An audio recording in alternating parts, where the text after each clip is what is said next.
Ang total po Spain's ng death toll, COVID here in the which is United States, causing rising past the 500,000 mark. Italy's death toll passes 10,000 deaths a day after.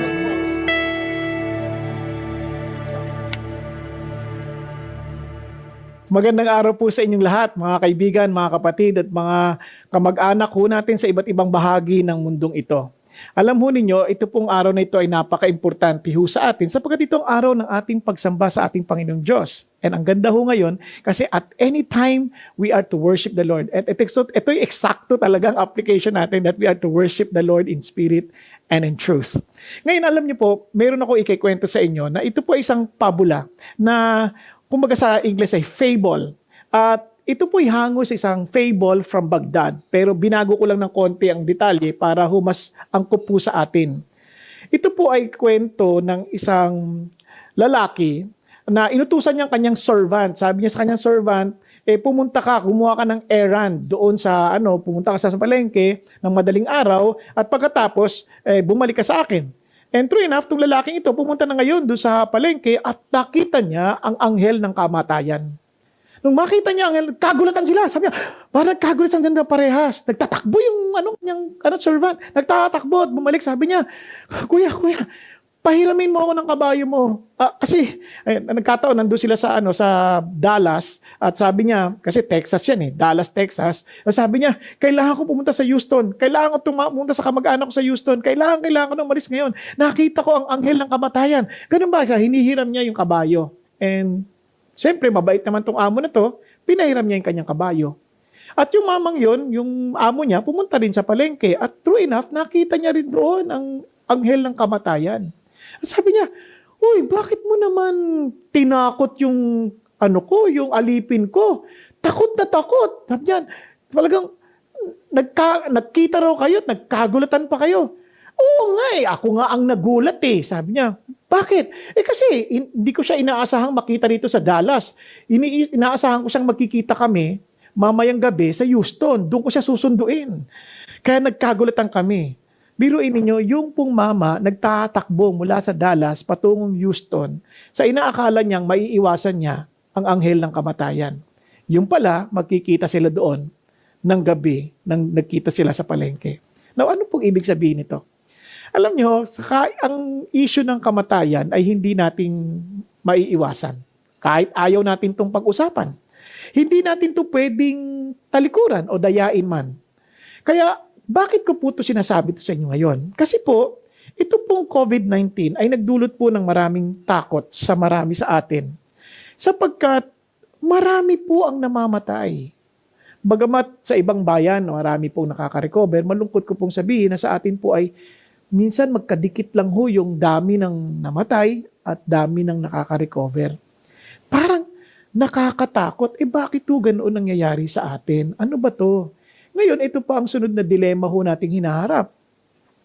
Sa tagal ho na itong quarantine na ito, yung resources naman natin ay limited lang din. At siyempre, nagguguluhan ka na. Kapag nag-extend pa ito, baka naman mamatay sa gutom ang marami. At baka hindi man mamatay sa gutom, magpatayan sa inis dahil sa gutom. Wag naman sana ho mangyari sa atin. Ang isa naman, siyempre, ay baka naman ako ma-infect. Kaya hindi natin alam, saan tayo lulugar. Kaya ito po yung mga bagay na parang, maiiwasan ba natin ito? Now, ano ba dapat natin gawin? Na gusto ko lang pong basahin sa inyo, ang sabi ng isang matalinong tao. Sabi niya, the day of one's death is better than the day of one's birth. It is better to go to a house of mourning than to go to a house of feasting.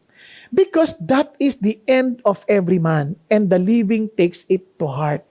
Nakakagulat po pa. Sabi niya, ang matalinong tao na to, itong mga ngaral na to, sabi niya, ang araw ng kamatayan ay higit na mas mabuti kaysa sa araw ng kapanganakan. At sabi niya, mabuti pa nga ang lugar na nagdadalamhati kaysa sa lugar ng pagpipista. Bakit? Kasi yan naman talagang ending ng bawat tao. Sa madalit salita, kahit anong gawin mo, hindi mo maiiwasan ang kamatayan. Kaya sabi nga niya, ang taong matalino, ang kanyang isip ay sa lugar ng pagdadalamhati. Sa madaling salita, pinag-iisipan niya ang kamatayan. Subalit ang mga isip ng mga mangmang ay nasa bahay ng pagdiriwang.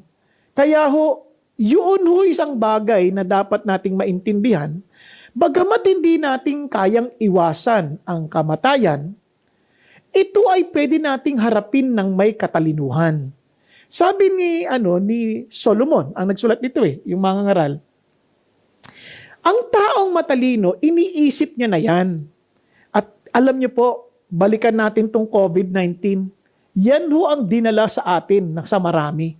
Na, wala pala tayong control sa ating buhay.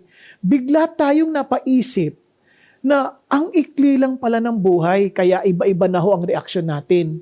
May mga natatakot na, wow, di pa ako ready, bata pang mga anak ko. Paano na yan pag ako nagkasakit at namatay? Yung iba naman ang iniisip hindi, ang dami ko pang gustong puntahan, marami pa akong gustong gawin. Paano yan pag namatay ako? Ang dami nating naiisip, di po ba? Yung iba naman, hindi ako handa, saan ako pupunta pag namatay ako? At paano ang aking gagawin? Hindi ko talaga alam.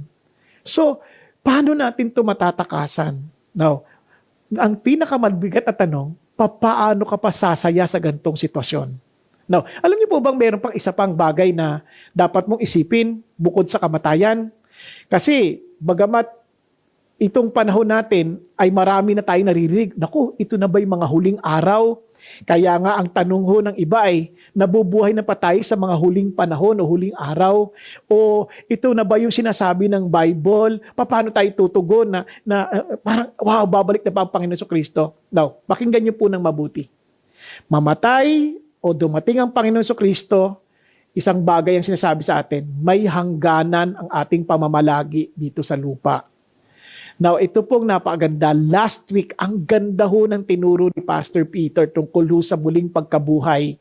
At doon sa kanyang aralin at tinuro sa atin, napansin niyo po, merong nakalagpas sa kamatayan. At sinasabi natin na si Jesus at napagtibay ito sa legal na approach or legal approach, napagtibay na itong kamatayan niya ay mapapatunayan sa magitan ng mga ebidensyang kanilang malilikom. Kaya nga isa sa mga, kung naaalala pa ninyo, 2 sa mga tanyag na abogado ang ginamit ng Pastor Peter na dati pong mga hindi naniniwala kay Jesus Christ, pero noong sila po ay nagsiyasat para tiyakin, dahil hinamon sila kung gamitin niyo yung galing ninyo. Sabi niya, para sa malaman mo kung totoo itong muling pagkabuhay ni Jesus, gamitin yung galing ninyo. Nahamon sila, ginamit nila. Yung isa po doon ay ang abogadong si Lionel Lucco, kung di ako nagkakamali. Sabi niya, isa sa pinakamahusay na abogado dahil Guinness Book of Record na ito na palaging panalo, more than 240 plus na consecutive wins. So hinamon siya, ginamit niya kanyang talino, sabi niya talagang totoo to. Walang kaduda-duda yung muling pagkabuhay. Ganon din si Simon Greenleaf. Ito po yung may akda ng ginagamit nilang aklat in gathering evidences. Ganon din ang kasabi niya. Itong pinaka-documented na parang pangyayari sa ating kasaysayan. Kaya sila ay maging tagasunod ni Kristo. So bakit ko po kinikwento sa inyo yan? Kasi kung si Jesus Christ ay muling nabuhay, then siseryosohin natin ang kanyang mga pinagsasabi. Kasi nabuhay siya magmuli. Ano yung mga sinasabi niya? Una, may Diyos. Pangalawa, mayroong buhay pagkatapos ng kamatayan. Di ba? May life after death. Kasi napatunayan bigla. Pangatlo, sa mga tinuro ni Jesus, may langit at impyerno. At sinabi niya rin na babalik siyang muli. So kung siya'y nabuhay na magmuli, parang hindi ko na pwedeng baliwalain ang kanyang mga pinagsasabi. Pero ang napakaganda, sinabi niya rin, dahil sa iyong muling pagkabuhay, ang sino mang maniwala sa kanya, bagamat siya'y mamamatay, siya'y mabubuhay magmuli. At kung sakali naman buhay ka, hindi ka na mamamatay. So ano ibig sabihin ni Jesus Christ? Yan ang magandang pag-asa na meron tayo. Kaya naman, sabi ng Panginoon, we can still rejoice. Kahit ano pang sirkumstansya. Kaya nga ang ating pong kalahating bahagi ng pag-aaral nito ng aklat ng Pilipos ay joy in crisis, kagalakan sa gitna ng mga krisis. Kaya nga ito po yung paborito ko po noong 1997, nung minsan nananalangin ako, pinaalala sa akin ng Diyos that there is no crisis where Christ is. Ngayon, let me just tell you this now. Bakit po importante yan? Tingnan niyo po ang sabi ho ni Jesus. Bagamat tayo po hindi makakaiwas sa mga inevitable, ibig sabihin yung mga hindi mo pwedeng pigilan, mga talagang ito'y mangyayari at mangyayari. Ano nga yan? Kamatayan at muling pagbabalik ni Jesus. Ano sabi ni Jesus? You too, be ready for the Son of Man is coming at an hour that you do not expect. Now, pansin niyo po mabuti. Ang tao kaya ho takot kasi una, hindi nila alam kung ano mangyayari. Hindi sila prepared. Ako nung bata ako, nag-aaral pa ako, takot ako sa pag-exam, lalo na pag di ako nakapag-aral. Hindi ako prepared. Takot akong pumasok pag hindi ako nakagawa ng assignment. Hindi ako prepared. Kaya pag ang tao hindi prepared, nakakatakot. Kaya ganun din naman ang reaksyon ng marami sa atin. Kaya hindi tayo prepared, biglaan itong mga pangyayari, wala tayong naipon, wala tayong pera, wala tayong na-imbak na pagkain.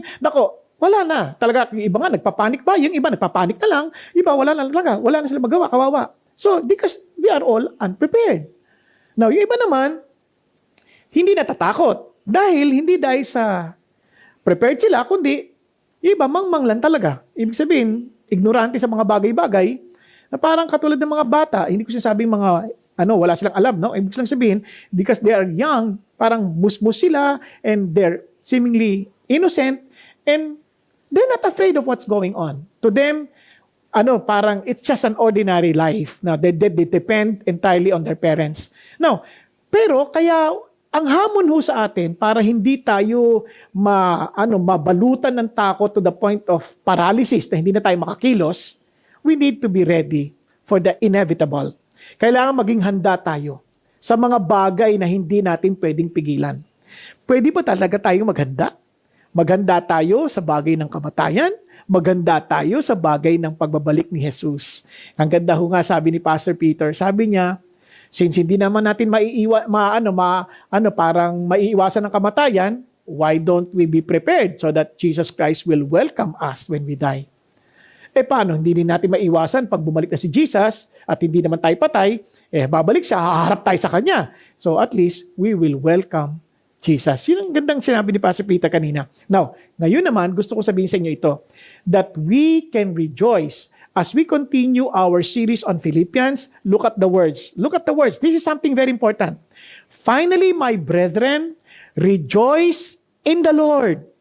Ang sikreto ho ay wala sa pangyayari, kunit kung sino ang kasama mo. Halimbawa, kung ikay naglalakbay, madilim, nakakatakot, pero kung kasama mo, si Superman, wala kang kakaba-kaba, di ba? Parang iba, may kasama ka eh. Kung sakali naman, malayo yung biyahe, nakakabagot. Pero kung kasama mo, enjoy na enjoy mo kasama, na parang malilimutan mong panahon. Yan, naalala nyo nung mag-asawa, yung hindi pa mag-asawa, yung mag-boyfriend pa lang. Naku, walang malayong biyahe. Gusto kahit gaano katagal yan, enjoy yan. Pero pag mag-asawa na, kahit na doon lang sa loob ng kusina, parang ang tagal. Parang gusto mo nang matigilan. Pero I'm telling you, kung sinong kasama. Kaya sabi ni Jesus, look at the words, rejoice in the Lord. Hindi niya sinabing, basta maging masaya ka na lang. Alam nyo, ang Christianity, hindi yung pagiging baliw. Yung parang baliw na tawa ka lang, tawa kahit wala na kung ginawa. Saya-saya ko. Uy, ba't saya mapatayan tatay ko? Hindi ganun. May tama yon. Ang pinag-uusapan natin dito is being in the Lord. Kaya ang sarap nito, pwede pala yun. Kaya nga si Paul, makikita niyo kanyang sikreto on how he prepared himself with the inevitable dahil yun din ang dahilan niya kung bakit siya masaya. Now, tingnan po natin. Si Pastor Peter gave a very wonderful outline. At yun din ang ating susundin. At ito po sabi niya, be ready for the inevitable, press on, prioritize, and persevere. So, in other words, be ready to win. Be ready to win. Huwag ka lang basta matapos sa karera, but win in such a way that you may, run in such a way that you may win. Di ba naalala niyo sabi ni Paul sa 1 Corinthians chapter 9? Run in such a way that you may win. So sa madaling salita, be ready to press on, to weather the storm. Be ready to internalize God's priority. And to persevere and be ready never to give up. You are to be ready to win. Let's look at this one by one. Sabi niya, pressed on. Weather the storm. Itong napakaganda sabi ni Paul, as we continue on our series, sabi ni Paul, not that I have already obtained it or have already become perfect. But I pressed on so that I may lay hold of that for which also I was laid hold of by Christ Jesus. Now, ano sinasabi ni Paul? Sabi ni Paul, hindi siya nakamtan ko na. Hindi dahil sa naging ganap na ako or perfect. Now, later I will explain. Pero sabi niya, but I pressed on. Alam nyo, itong pinakamalaking problema natin. Kapag tayo parang napunta sa pinaka-dead end, parang ayoko na, hindi na pwede, parang wala na, cul-de-sac na to, wala na akong pupuntahan. Hindi. Dapat, kung ano man yung humahad lang, you press on. Tuloy ka pa rin. Hindi pa tapos until you have reached what you are supposedly, parang your end, yung pinaka-end goal mo. Parang ganyan, or end goal na binigay sa'yo ng Diyos. Huwag kang give up. Now, lalo na ito, mapapansin ninyo, ito yung kwento niyan. Remember, sa Philippians chapter 3, sabi ni Paul, that our salvation is not based on our self-righteousness. Hindi ito sa sarili nating gawa. Ito ay gawa ni Jesus Christ. So, if you belong to Jesus, look at the words, rejoice in the Lord. Then how would you know that you are in the Lord? Sabi ni Jesus, this is not your self-effort. This is the righteousness of Christ. Kaya sabi niya ganito. Sabi niya, after proving to them from verse 2 down to verse 7, verse 7, sinasabi niya sa kanila ganito.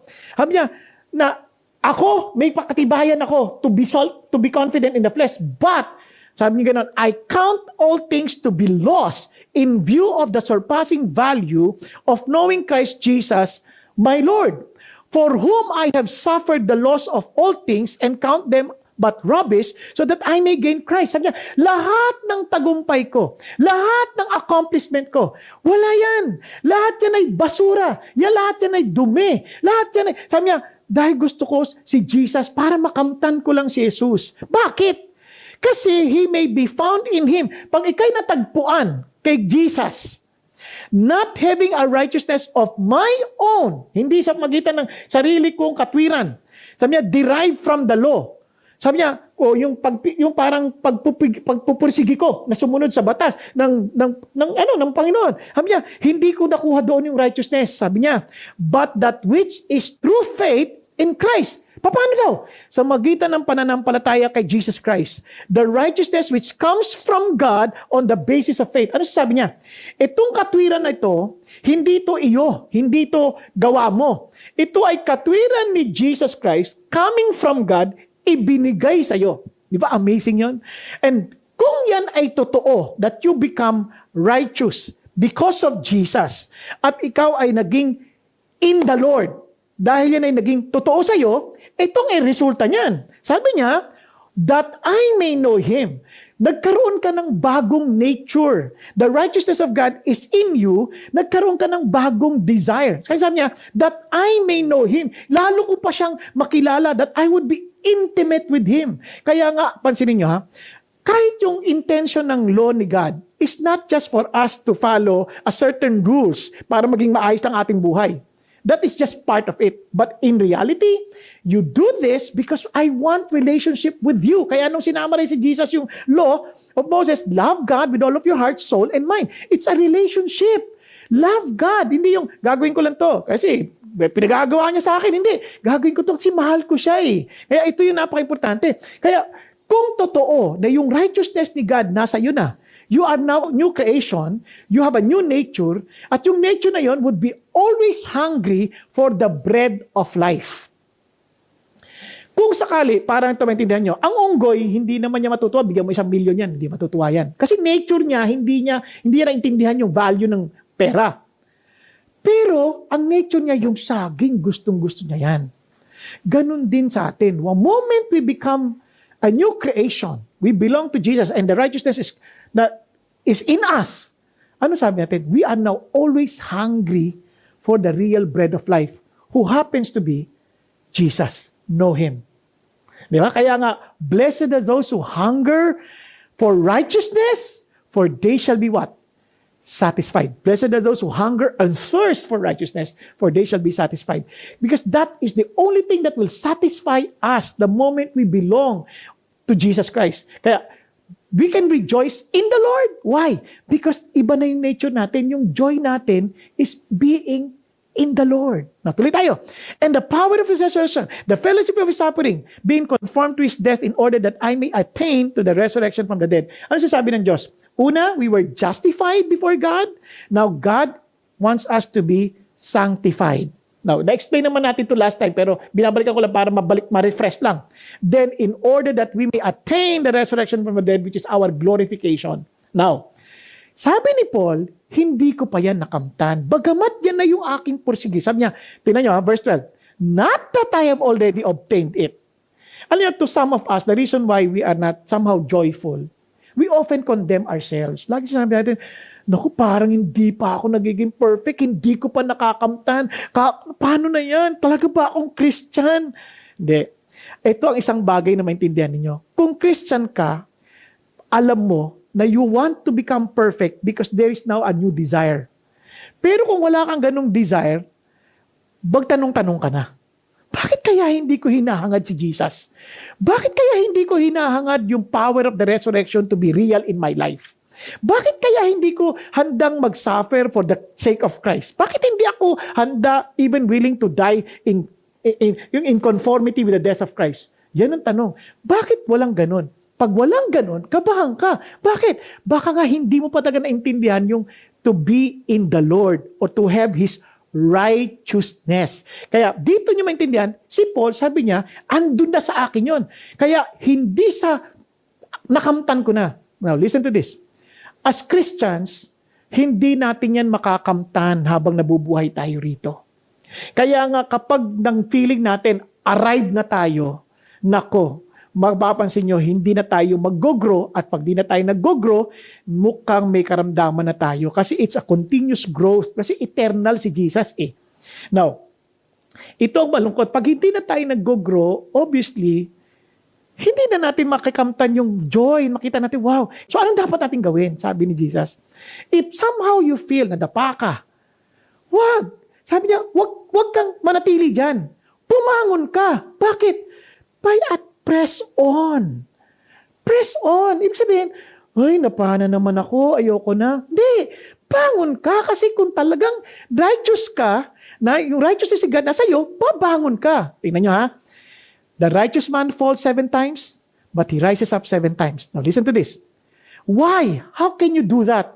So that I may lay hold of that for which also I was laid hold of by Christ Jesus. Ano sabi ni Paul?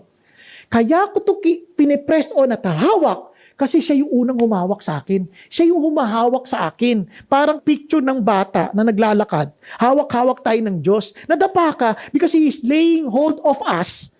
Ibabangon ka niya. Kaya sabi ng Bible, when you fall, when you stumble, you will not fall headlong. Why? Because the righteous hand of God is holding you. Kaya iaangat ka niya. Kaya hindi ka sasadsad. Kaya babangon ka. Kasi He's laying hold of you. Kaya sabi nga ni Paul, that I may lay hold of that for which I also was laid hold of by Christ Jesus. Si Jesus ang nakahawak sa iyo. Kaya kumakapit ka along. Kaya pagkahawak niya, pagdadapa ka, hawak kang ganyan. So you keep on pressing on. Bangon ka ulit. Tuloy ka ulit. Kaya nga alam niyo po, maraming tao hindi na nakakatuloy. Kasi iniisip na kagad, I failed God, I failed. Yan ang kwento ni Judas. Si Judas, when he betrayed Jesus, hindi siya nakabawi. He did not press on. Bakit? Because he did not believe in the words of Christ. In other words, he did not believe Christ. Yes, he believed that he is righteous, he is innocent, but he never believed that Jesus Christ has the power and authority to forgive sin. Nakakalimutan niya, nagpakamatay siya. Pero tingnan niyo si Peter. Si Peter, noong siya binitray niya rin naman si Jesus, he denied him 3 times.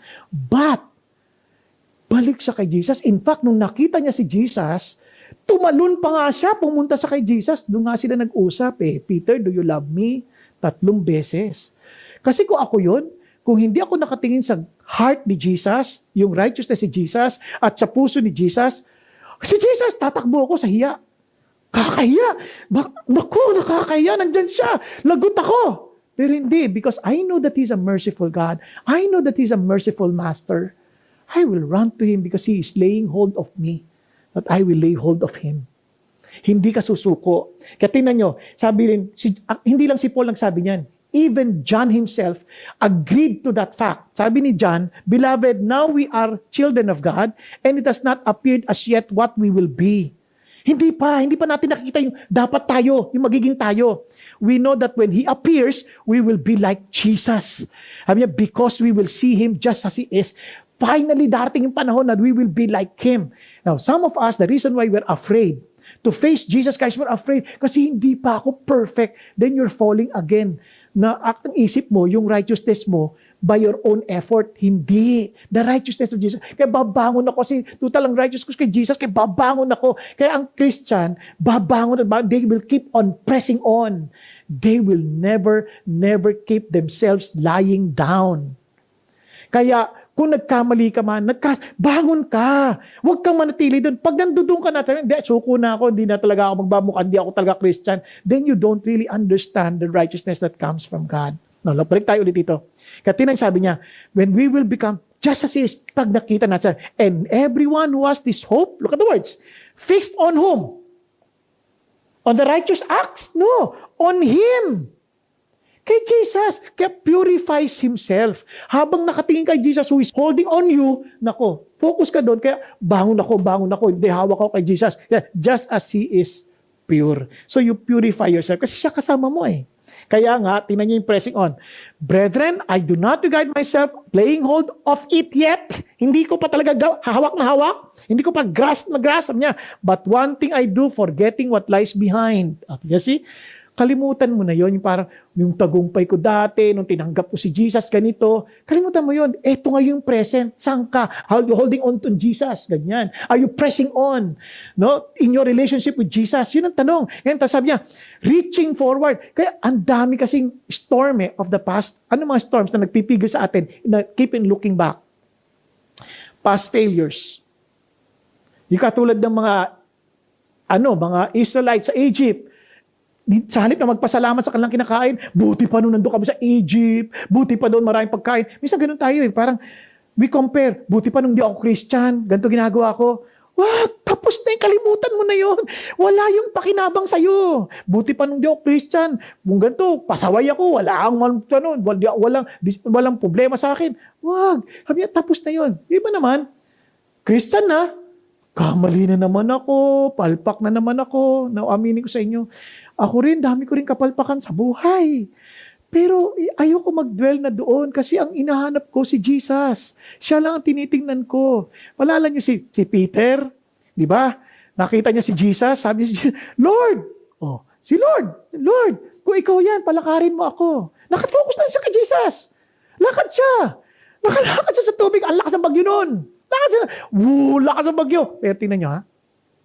Pagkatapos nun, siguro tinamaan ng tubig sa mukha, hangin na ramdaman, napatingin sa bagyo. Muntik siyang malunod. He lost his focus on Jesus. Pero this is something beautiful. Alam mong hawak siya ni Jesus. Bakit? Jesus never lose sight of Peter. Kaya pag sabi niya lulunod siya, Lord, save me. Agad-agad si Lord, hinawakan siya, laid hold of him, and saved him. Ano sabi niya, Peter? Why did you doubt? Mga kapatid, marami tayong mga naiisip, Christian pa ba ako? Ganyan. Alam mo, Christian ka, bakit? Kasi hangad mo pa rin si Jesus. Babangon ka, pero you will keep on pressing on.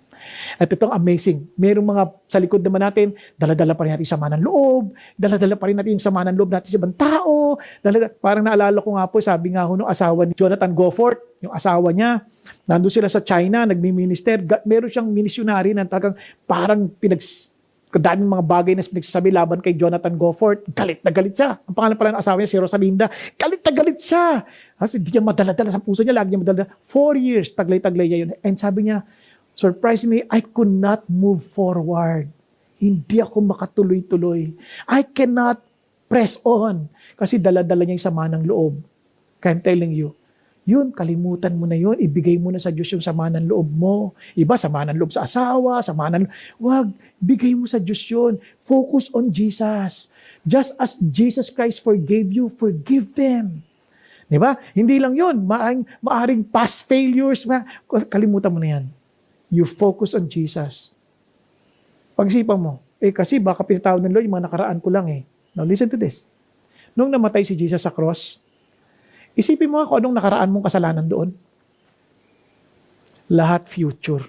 So when He died for you for your sin, He died for all of your sin. Wala ka ng dahilan tumingin patalikod. Kaya tingin ka lang kay Jesus. Yun ang sinasabi niya. I pressed on, forgetting what lies behind. I pressed on. Alam niyo bang amazing sa risaltang press on? Pareho ng word na persecute. Keep on pounding, keep on beating. Si Paul, when he was not yet a Christian, hinahabol niya yung mga Christians. Sinusundan niya, hindi niya sila tinatantanan. At sabi ng Lord, it's the same word, you press on. Huwag mong tatantanan until you get the price of knowing Jesus and experiencing the power of His resurrection. Until we experience in actuality the real resurrection, our glorification, we will never stop. Until Jesus Christ comes, until we meet Jesus face to face, we will never stop. We will keep on pressing on. Ngayon, kaya ang Christian, hindi yan nagsasawa. They keep on learning. Ngayon, naka-quarantine tayo. Ito ang chance natin to know the Lord more. Diba? To some of us, we know the Lord provides. Now, this is the challenge. Lord, paano ngayon magpo-provide kung wala akong trabaho? Yan ang challenge. Then let us know that He is really our Jehovah Jireh. Remember si Abraham? He came to really understand that God is Jehovah Jireh. Nung sumunod siya kay Jesus, kay God, inoffer niya yung kanyang anak si Isaac. Then he know that my God is Jehovah Jireh. Dito niyo matstek. Alam niyo, may mga kaibigan ako, nakakatuwa. Sabi niya, Lord, hindi namin alam paano kayo magpo-provide. But you need, ito, widow. Nagkwento lang kahapon, widow. Sabi niya, wala akong sinasabihan ng aking pangailangan. But all of a sudden, may nagsabi sa aking kapatid, padadalang kita ng pera. Pinadalan siya ng pera.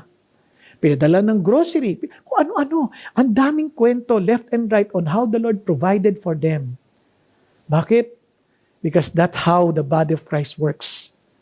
There's some sensitivity in the spirit and si Lord mismo kakausap. Parang si Elijah.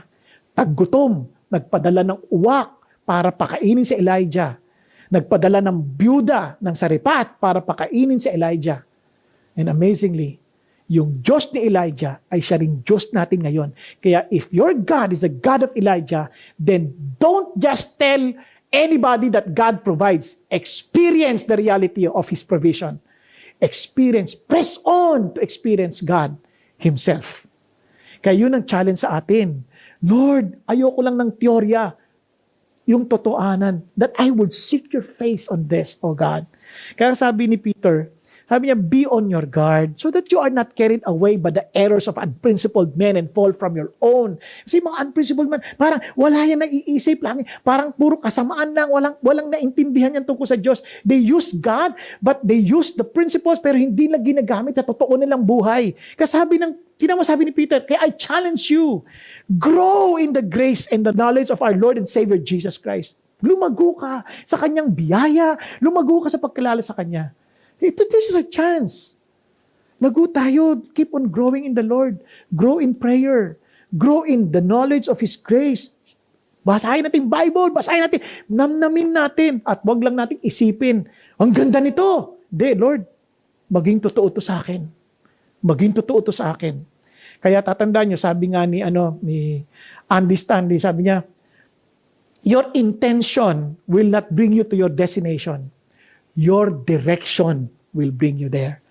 Minsan, ang intention natin, I want to know Jesus. Pero ang direction naman natin, hindi para makilala si Jesus. Ang kinilala natin, mga Koreano. Yung iba sa atin, gagaling na mag-Korean. Dahil tinubos na ang serye ng Netflix ng Korean drama. No, hindi ko sinasabing masamang manood nun. Ang sinasabi ko lang, baka naman, kailangan mo ng matuto. Yung iba naman, ang galing mag-Espanyol. Dahil tinapos ang Money Heist. Diba? Ilang season yun, dami-dami. Diba? Kawawa naman. Maganda din, matuto ka mag-Spanish, kaya lang sana natutunan mo na lang si Jesus Christ, the language niya. Ano yung language niya? The language of love. Kaya sabi niya, grow, keep on growing. Kaya ito yung that will make us joyful in the midst of crisis. That will make us joyful, Lord, because Lord, lalo kitang nakikilala. Naalala niyo parang, kumbaga, kung yung girlfriend mo, kayo ay na-stranded sa isang lugar. Oh, para saya-saya mo bigla. Parang wow, lalo kitang makikilala, lalo tayo magkikwentuhan na walang katapusan. Di ba? Kahit binabagyo ka na, kaya nga may kanta ni Mama, sige nga ulan, bumuhos ka hanggang, di ba? Huwag nang tumigil pa. Bakit? Kasi wow, chance namin to na kaming dalawa lang. Because you want to know that person more. Number 2 is to understand, prioritize. Your priority. Kaya sabi niya, kaya internalize God's priority. Ano ba yung gusto ng Diyos na unahin ko? Tingnan niyo, sabi niya, I pressed on toward the goal for the prize of the upward call of God in Christ Jesus. Now, ano yung upward call? Look at the words. Sabi niya, brethren, I do not regard myself as laying hold of it yet, but one thing, ito yung priority ko, one thing I do. Ano yun? Forget what lies behind and look forward to what lies ahead. I pressed on toward what? The goal for the prize of the upward call of God in Christ Jesus. Can you imagine? Ano nga ulit itong upward call niya of God in Christ Jesus? To know Him, to experience the power of resurrection, and even to the point of suffering, along with in conformity to His death, that I would be glorified with Him in the day of resurrection. Yun pa rin ang kanyang hangad. His only prize is Jesus Himself. His only prize. Kaya ang sabi niya, let us therefore as many as are perfect. No, dito na, papaliwanag ko sa'yo, ano yung ibig sabihin perfect? Yung perfect dito, meaning is to be matured. To be matured. I want to grow mature. Now, alam yung difference ng mga taong immature at saka matured? Hindi ho sa itsura, hindi sa edad, hindi ganon. Ang maturity na tetest yan ganito. The immature people, they decide based on feelings. But the matured people, they decide based on what is right. Kaya ho, hindi yung feelings. Kaya itong joy na ito, hindi to feelings eh. Ito yung tama. Kaya yung righteousness ng Diyos make us in the Lord. That will make us rejoice. Kaya nga itong napaka-importante. Kaya sabi niya, itong wanting na ito, dapat buhusan natin lahat ng energy. As I've said earlier, press on. Yung word of press on is like persecute. Keep on pounding. Keep on beating. Never to stop. And sabi niya, ito na yung priority natin. Alam niyo, sa mga pangyayari ngayon, knowing that we would be dead, knowing, bigla niyo marirealize ano yung mga talagang yung dapat nating priority sa buhay. Pag-isipan niyo mabuti. Yung iba dati nangangarap tayo magandang sasakyan. How can you enjoy your car if you cannot get out? Di ba? Now, nangangarap tayo magagandang damit. How can you use your clothing na doon ka lang lagi sa bahay? Wala. Bigla ako marirealize, parang, ano to? Bili ka ng maraming sapatos. O ako, hindi niyo makikita pa ako. Bakit? Hanggang dito lang makikita. So what I'm saying is this, bigla niyo sabi, ano pang pag nagmamalaki mo, lahat ng mga pinangarap mo, biglang, wala pala yun. Na alam niyo sa pangyayari ngayon, bigla niyo ma-realize, wala pala lahat ito mga to. Kaya ano yung priority mo? Kaya nga sabi ni Pastor Peter, tinuro niya noong wanting, sabi niya, yung word na priority, isa lang yan, hindi yan plural. Kasi if everything is priority, then there is no real priority. Kaya nga, there's only one priority, and that is Jesus Christ. And that is to be right with God. Yun ang priority natin. Kaya nga sabi niya, and that should also be our attitude. Sabi niya, have this attitude, and if in anything you have a different attitude, God will reveal that also to you. Kasi kung iba yung attitude mo, pagtatanong ka nga, tama ba talaga yung relasyon ko kay God? Baka mali, di ba? Kung ang attitude mo is not to put God as your priority, to seek Him first and His righteousness, baka iba. Balikan natin yung Matthew 6, for example lang. Matthew 6:32, sabi niya, for those who do not know God, they seek all these things. Ano yung these things? Clothing, food, drink, shelter. But for you, seek first His kingdom and His righteousness. Ano ko sabi niya? And all these things shall be added unto you. Oh, kapag ayos ka kay God, yung righteous, iba na yung pursuit mo. Yung attitude natin, pare-parehas. Isa lang hinahabol natin. To glorify God. To glorify Jesus. Di ba? Ngayon, kung meron kang ibang attitude, ipapakita rin sa iyo ng Diyos yan. Ngayon, kung hindi ka sa Lord, makikita mo talaga na, ay, hindi pala ako ganoon. Kasi iba yung hinahabol ko, iba yung priority ko eh. Now, however, let us keep living by that same standard to which we have attained. Di ba? Doon ang ating hangad na huwag tayong maligaw. Now, ito pong malungkot. Many people, they claim to be Christians. Pero ito yung, tinan niya, kung tama yung ating attitude, tama yung ating pinupuntirya, tinan mo sabi ni Paul, brethren, join in following my example.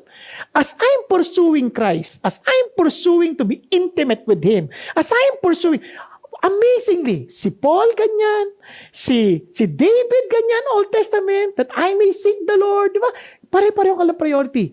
To dwell in the house of the Lord, that I may seek Him, pare-pareho, personal. Hindi yung religion na do this, do that, hindi ganun. Ang kanya nga, Lord, I want to be intimate with Jesus. Kasi I want you to follow that same example. Na minsan nagkikwento kami sa bahay, sabi nga namin, if we are to turn from our wicked ways, which wicked way that God wants you to turn away from? Alam niyo, nakakatuwa. One of my children said, sabi niya, naisip ko, if I will tell people to follow me, or if I will see people to follow me, magugustuhan ko ba yung makikita ko sa kanila? And here is Paul telling us, follow my example.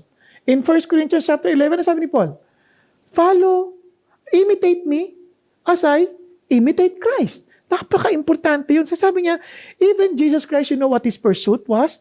And pursuit ni Jesus? To do the will of the Father. To please the Father. Kaya if Jesus is in us, palagay ko, anong magiging pursuit ng puso natin? To do the will of the Father. To prioritize the Father. Kaya sabi ni Paul, imitate me as I imitate Christ. Kasi ang totoo niyan, many of the others who claim to be with Paul, mga seemingly Christian, they started seemingly well. Ano sabi? For many walk, for whom I often told you, and now tell you, even weeping, that they are enemies of the cross of Christ. Di ba nakakalungkot yun? Parang nagsimula naman sila, naintindihan nila eh. Pero alam niyo bakit? Yung faith, tinetest yan eh. Yung faith, pagdating ng testing, bigla nyo malalaman kung talagang si Jesus nga yung faith natin. Kaya, or faith. Kaya sabi ni Paul, you better test yourself whether you are in the faith. Sabi niya sa Corinthians. Challenge ng mga Corinthians sa 2 Corinthians 13. Sabi niya, you better test yourself whether you in the faith unless you fail the test. Kasi may testing yan. Even God Himself will test us. Will test us with fiery trials. Will test us with, di ba? May mga test, even the mga Israelites, they were tested. Sabi ganoon, I gave them this instruction to get food a day. Sabi ganoon, because I'm testing them. Kasi minsan, pag nilabas mo na yung katotohanan, lalabas talaga. Pag tinest ka na, lalabas na yung totoo. Minsan sabi natin, I believe in God.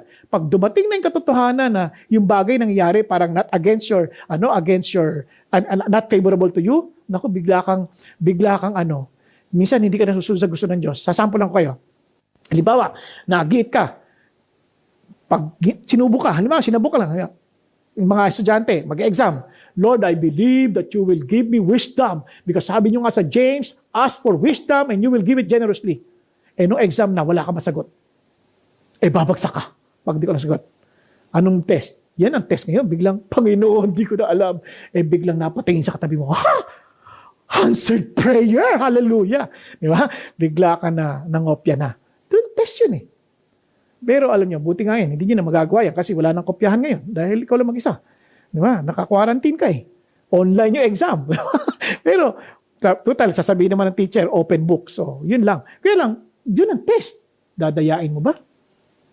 Ganon din sa bagay ng pagkuha ng pagkain. Alam nyo, marami sa atin na test. Di ba?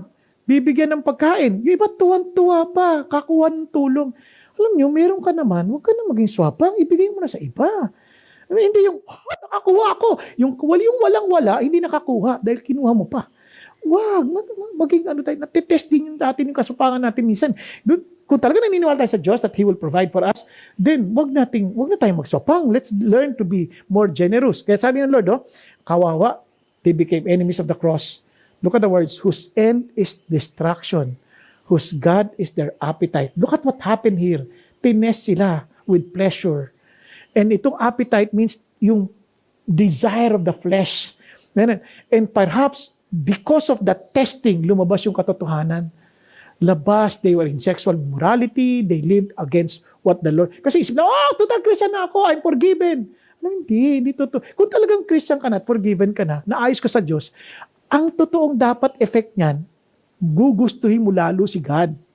Pero kung hindi yun ang nangyari sa iyo, you were succumbed by your appetite, your pleasure, your lust of the flesh. Magtanong-tanong ka na. Diba? Kung nalaglag ka, alam mo you will never be happy. Babalik at ihingi ka ng tawad sa Diyos.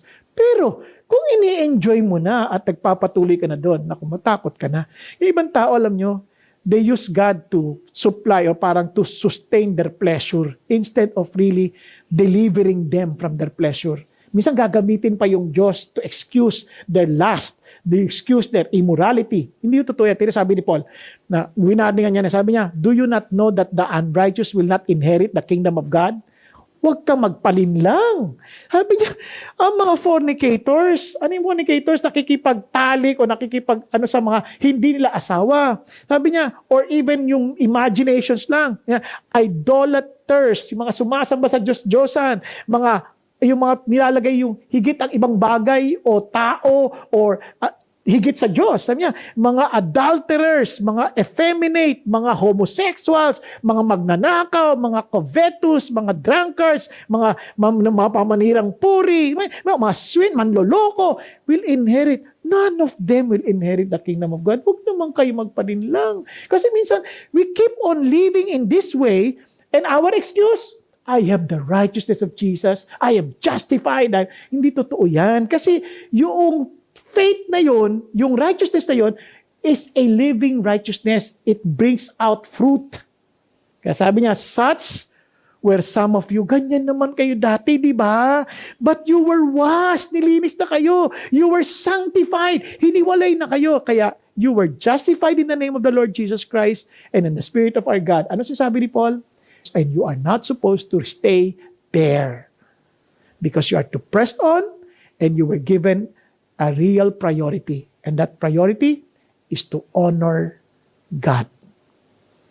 And finally, persevere. Never give up. Never give up. Bakit? Yes, sometimes the trials is parang hirap, parang kaya ko ba to? Kaya ko ba to? Sabi ni Lord, hindi ka kailangan mag-give up. Why? Basahin natin.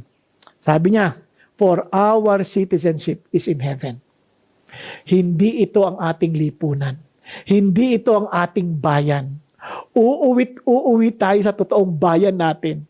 Kung sakali napunta ka sa ibang bansa na parang api ka dahil parang kang second class, nakakainis naman dito, huwag kang mag-alala, hindi to bayan mo. Uuwi ka sa inyo. At pagdating sa inyo, wow! Naalala niyo yung kwento ni Dan?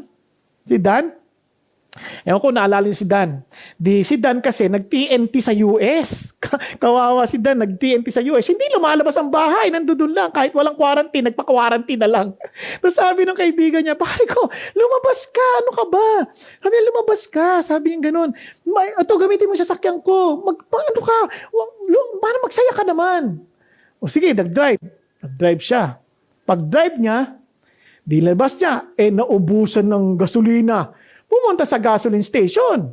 Di sabi niya, pagpunta niya doon, pag angat niya nung Visa or MasterCard, syempre paranoid Visa?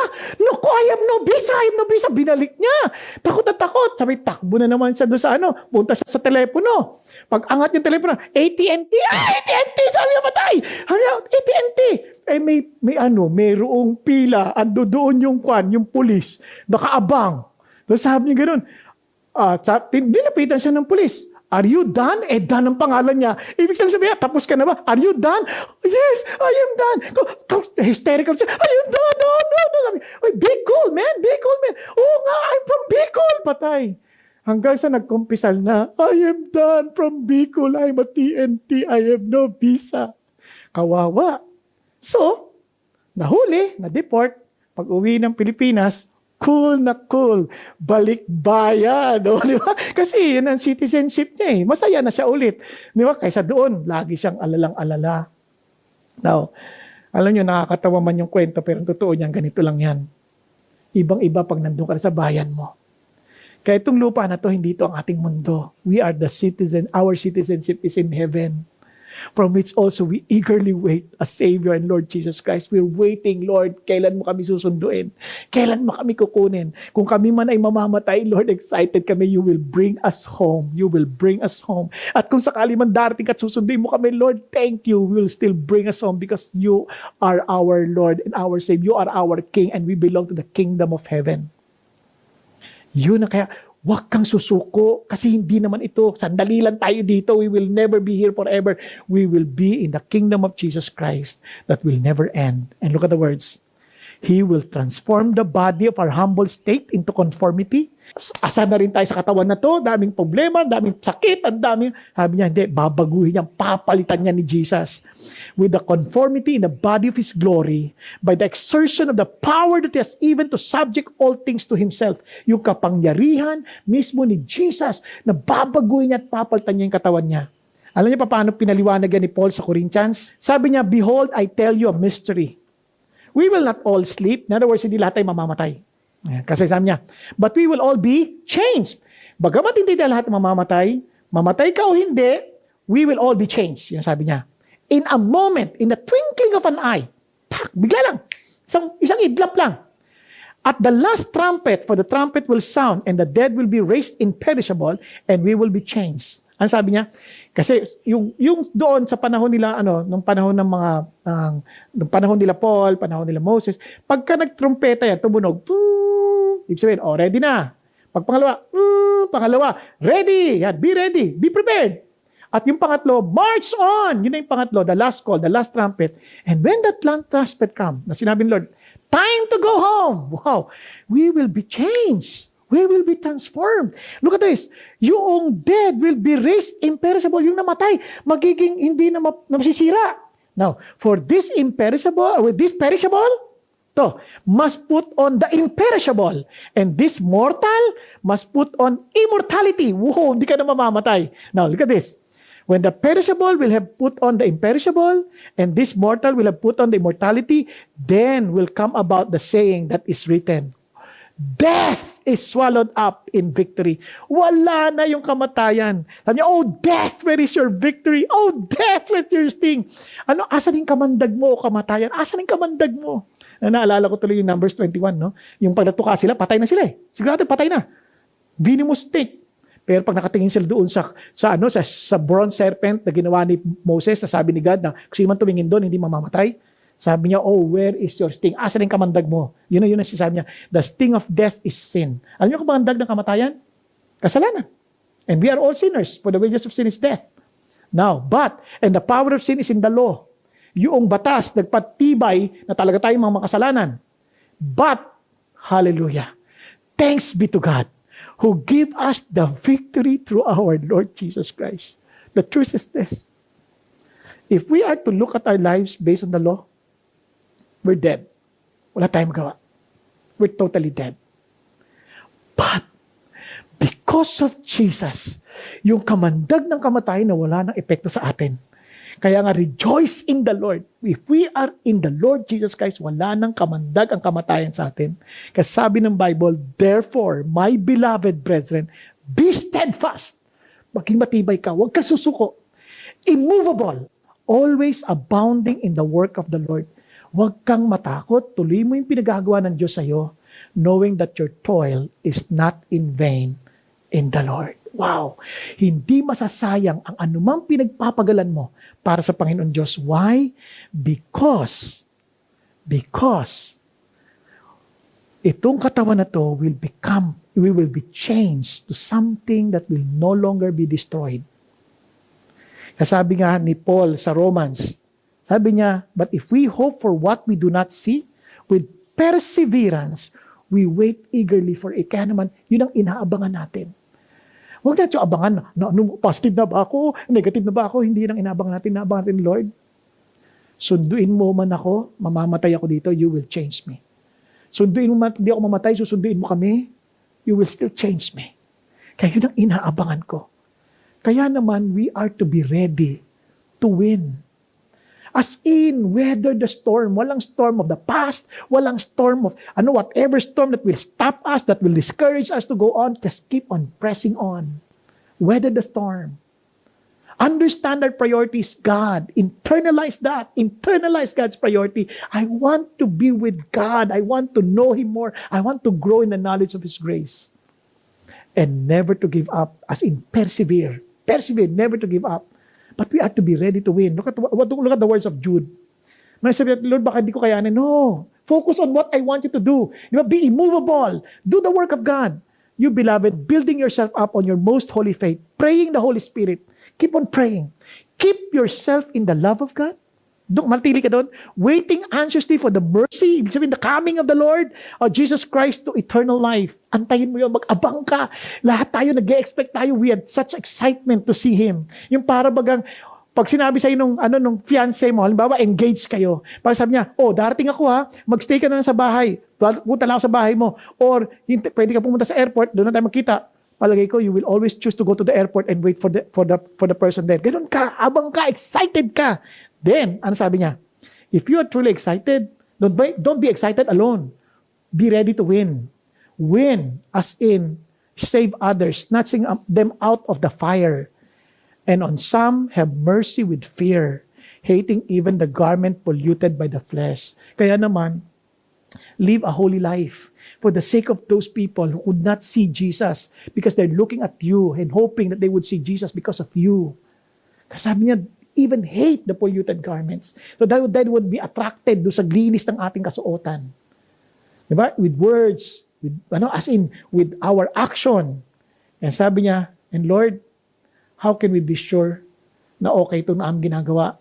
Because now to Him, not us, who is able to keep you from stumbling and to make you stand in the presence of His glory, blameless with great joy, to the only God, our Savior, through Jesus Christ our Lord, be glory, majesty, dominion, authority before all time, now and forever.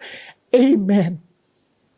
He is able to keep us from stumbling because He's holding on to us. And, sabi niya, to make us stand in the presence of His glory, blameless with great joy. Hallelujah. Jesus our God, our Savior. Hallelujah. Yung iba, Lord, kaya ko ba? Paano ko magkaroon ng persecution? Paano ko may mga tribulation? Paano ko may hindi ko kayang kapighatian? Let me end with a story. Si Corrie ten Boom one time, he was talking to the African believers because he went through severe persecution. Nalagay siya sa concentration camp. And sabi niya, when she was sharing, doon nagkikwento siya sa mga African believers, sabi niya, tell us some more. And sabi niya, before I was persecuted, before I was placed in the concentration camp, I asked my dad, Dad, kaya ko ba? Natatakot ako eh. Kasi pahirap yung buhay. Kaya ko pa ba sa future pag tumindi na yung hirap ng buhay? Kasi more than death, mas takot ka tayo sa mga kahirapang dadaanan eh. Kaya ko ba? Can I press on? Can I still put you as my priority? Can I persevere? Paano kung pinipiga na yung ulo ng anak ko? Kaya ko ba? Sabi ng tatay niya, Corrie, kapag ba pinapunta kita sa isang lugar, pasasakayin kita sa train, kailan ko ibibigay yung ticket sa iyo? 1 week or 3 weeks from now? O 3 weeks from the time you travel? O yung araw ng pag-alis mo? Dad, sa araw ng pag-alis mo. Sabi niya, anak, ibibigay ng Diyos sa iyo ang kakayanan sa araw na kailangan mo na ito. And true enough, nung nandun siya sa concentration camp, sabi sa kanya, talagang dami niya ng kapigati ang nangyari. The one time, sabi sa kanya ng Lord, you talk about the Bible. You talk about this, the Word of God. Nilabas niya yung Bible niya, sikreto niya nilalabas. Nakapaligod yung mga tao. And they were listening to the story. Hala, nandiyan na yung guard, yung pinakamasamang guard, ang pangalan ay Lonnie. Sabi niya, worried na yung mga Christian, tago mo na yung Bible mo. Sabi si Corrie, gusto niya itago, but by the grace of God, sabi ni Lord, no, continue, share the story. So she shared the story. She went on. Alam niyo, ang amazing thing that happened, as she went on, yung guard nakatahimik lang. Then after hearing the story from the scripture, they sang songs. At nung kumakanta sila ng hymn, sabi nung guard, in-expect nila, galit ang guard kasi salbahing guard talaga, hindi naniniwala sa Diyos, talagang lagot sila. Sabi niya, sing some more. Pinakanta pa. And after the singing, Corrie was able to even minister to Lonnie. And Lonnie became a follower of Jesus. Mga kapatid, this is something wonderful. When you need the grace of God, surely that will be available to you at the right time. He will never be late. He will never be late. Let me just end. Finally, magla-end na talaga ako. Ito po yung isang bagay na hopefully that we will keep our composure to press on, to prioritize God, and to persevere. In other words, be ready to win, to weather the storm, to internalize God's priority, and never to give up. Sa isang aeroplano, naikwento ko na to sa isang preaching ko, pero gusto ko ikwento lang ulit ito to end. Mayroon sa isang aeroplano, di nagsaservice sila ng food, then all of a sudden, the captain said, okay guys, that's the service of the food, that's will be, parang stop, matitigil muna, dahil, may matinding turbulence. So true enough, bigla tinigil yung service, bigla yung aeroplano, nag-dive na matindi, parang, kaya sigawan yung mga tao, sigawan. Pagkatapos, yung bata, wala, relax lang, nagbabasa lang. So to make the long story short, kung nag-land na yung aeroplano, tinanong niya, Iha, bakit ikaw, kalmado ka lang, hindi ka natatakot? Sabi niya, kasi po, yung tatay ko yung pilot, at sinundo niya po ako, and surely he will bring me home. And he will bring me home. Mga kapatid, the reason why we can press on and prioritize God and persevere, you know why? Kasi siya ang unang may hawak sa atin. Siyang may hawak sa atin. And He will bring us home. Ang tanong lang ay, kasama mo talaga si Jesus? Nakatitiyak ka ba talaga na si Jesus ang may hawak sa'yo? O hinahawakan mo ang sarili mo? Niyayakap mo ang sarili mo? Kapatid, you don't need to stay there. Come to Jesus Christ. Hold on to Him as He is laying hold of you. Hold on to Him that you may press on, that you may prioritize Him, that you may persevere. Mga kapatid, be ready to win with Jesus. You can never win without Jesus, our champion, our trophy. So mga kapatid, I just want to encourage and I just want to challenge you now to pray with me. Tayo po'y manalangin. Tayo po'y pumikit. Yuko natin ang ating ulo. And mga kapatid, ikaw lang din nakakaalam whether you are in the Lord. Because you can never rejoice without the Lord. Rejoice in the Lord. And alam mo rin kung nasa Lord ka, kung ang hangad mo siya, kung hangad mo ay lalo pang makilala siya, hangad mong lumago sa relasyon mo sa Kanya, na maging katulad niya. Kung ang hangad mo ay talagang maranasan mo yung kapangyarihan ng Kanyang baling pagkabuhay, mga kapatid, alam mo that you are pressing on.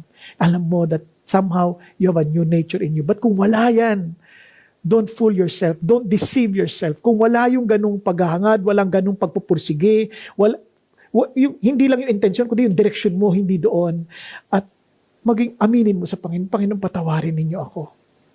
Alam kong hindi ako mag-aabang ng kalangitan dahil hindi ka naging totoo sa akin, sa aking pang-araw-araw na buhay. Kahit ngayon pa lang, Panginoong Hesus, gusto ko ba matiyak? Tinatanggap kita bilang aking tagapagligtas. Nakikipag-isa ako sa iyo. Panginoon, nakikipag-isa ako sa iyo. Tulungan mong sa biyaya mo na mag-press on ako, i-prioritize kita, at tunay, Panginoon Diyos, mag-persevere ako until the day of your coming. Hindi ako magtsatsaga, kundi mag-aantay ako sa iyo. Dahil alam kong darating ka, dahil totoo ka sa iyong pangako. At Panginoon, tinatanggap kita ngayon bilang aking personal na tagapagligtas. Inaamin kong makasalanan ako. Inaamin kong hindi kayo ang priority ng buhay ko. Inaamin ko na hindi kayo ang hinahangad ng buhay ko. Pero Lord, I want to be with you. I want to be one with you. And sabi nyo, that if anyone is in Christ, is a new creation. At alam ko, Panginoon, that now that I'm one with you, Lord, you will bring a new desire in my heart. And a desire to press on to know you. A press on to experience the power of your resurrection. To press on to live like you. Even to suffer and die in conformity with your death. And Father God, that I may look forward to my glorification. That I would experience the real resurrection with you. So Lord Jesus, help me. And allow me to live only for you. Kahit Panginoon, I commit myself, Lord, as your servant, as your slave, and I commit myself as your child, that I will honor you, I will live for you. Thank you, Lord. And Father God, I also pray for the rest of my brothers and sisters here. I pray, Lord Jesus, that we may all be ready to win, that we are to weather the storm, we are to internalize your priority, and we are to never give up, O God. So Lord, that we may press on to grow in our relationship with you, to grow in your Christ-likeness, in Christ-likeness, and to prioritize your will and your purposes, O God, to prioritize you, O God, and to persevere, waiting for our salvation, because we know you will be coming soon. And if ever, Father God, that you would bring us home, we know and we are confident that indeed we will be one day with you, because you are our Father. You are our Savior. Thank you, God. In Jesus' name we pray. Amen, amen, and amen. Mga kapatid, sa ating pong panahon ng pag-ausap-usap after listening to the message, hindi ho sapat na ano lang natin, wow, praise God for that message, o kaya na may iba, nakakainis naman yung message yan. Whatever reaction, ito po pinaka-importante. One, handa ka ba talaga? Anong dapat mong gawin para maging handa? What are you doing to? Are you doing to be ready? Anong ginagawa mo para maging handa? Yung bang kahit anong mangyari, handa sa pagbabalik ni Jesus, handa sa kamatayan, or handa sa anumang pwedeng mangyari sa atin, are you prepared? Anong ginagawa mo to be ready? And if you want to keep on pressing on, gusto mong lumago, to grow in your relationship with God, with Jesus Christ, to grow in Christ-likeness, ano sa palagay mo yung mga dapat mong simulan? Hintuin at ipagpapatuloy na gawin. Kasi siyempre, may mga ginagawa tayo na maybe the Lord is telling us, tigilan mo na yan, hindi yan makatulong sa'yo. Ito, gawin mo to. Ito, tuloy mo to. Nga ganyan. So you talk. Ano mga sa palagay mo? Kaya ang ganda ng kwento nga ni Pastor Peter kanina, sabi niya, isang pamilya, they're asking, how can I improve? Hindi na lang mga magulang, mga magkakapatid na, how can I improve as your brother, as your sister? Di ba? They are starting to evaluate themselves, what to start, what to stop, and what to continue doing. And how can you help others be ready? How can we help? Paano sa atin sila matutulungan? Paano sila maaagaw sa apoy? Paano natin sila mahihikayat na makasama si Jesus Christ? So, at siyempre, matulungan ng bawat isa maging handa ano man ang pwedeng mangyari sa ating kinabukasan.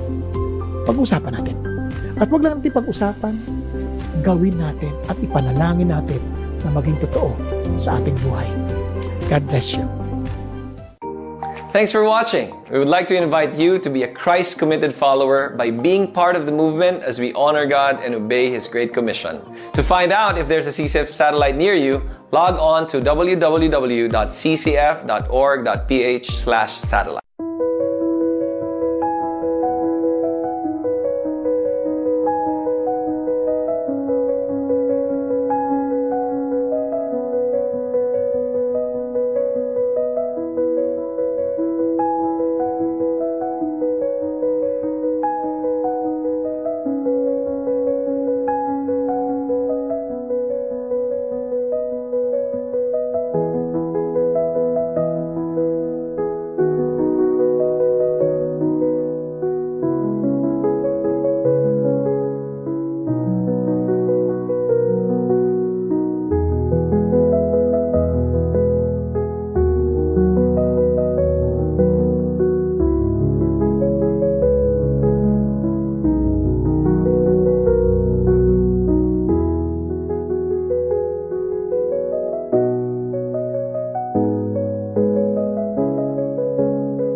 We also want to encourage you to join a small discipleship group where you can deepen your knowledge and love for Jesus and others. To sign up, log on to www.ccf.org.ph/discipleship group.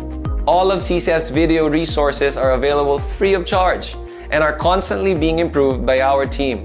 Would you consider supporting CCF through prayer and giving so more people can be blessed? You can give securely through our website at www.ccf.org.ph/give. For more videos like this, please subscribe to our channel. Thanks and God bless.